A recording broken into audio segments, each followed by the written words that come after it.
तांदळाची इडली तर नेहमीच करतो, परंतु 2 महिने टिकणारे हे रवा इडलीचं प्रीमिक्स करून ठेवलं ना, तर अवघ्या 10 मिनिटांमध्ये तुम्ही ही इडली करू शकता.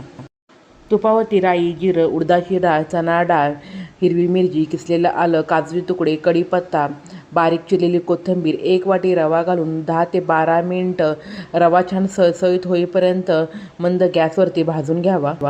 प्रीमिक्स थंड झाल्यानंतर 1 वाटी दही, चवीप्रमाणे मीठ, बारीक चिरलेली कोथिंबीर, पाऊण वाटी पाणी घालून नेहमी ज्याप्रमाणे इडली बॅटरला आपण बॅटर तयार करतो ना, त्याप्रमाणे बॅटर तयार करून 15 मिनटं छान भिजवून घ्यावे.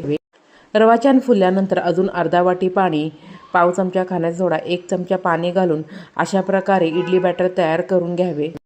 आता इडली पात्रामध्ये मध्यम आचेवरती 15 मिनटं छानपैकी ह्या रवा इडली वाफवून घ्याव्यात. तर अशा प्रकारे बँगलोरी स्टाईल रवा इडली तयार. धन्यवाद.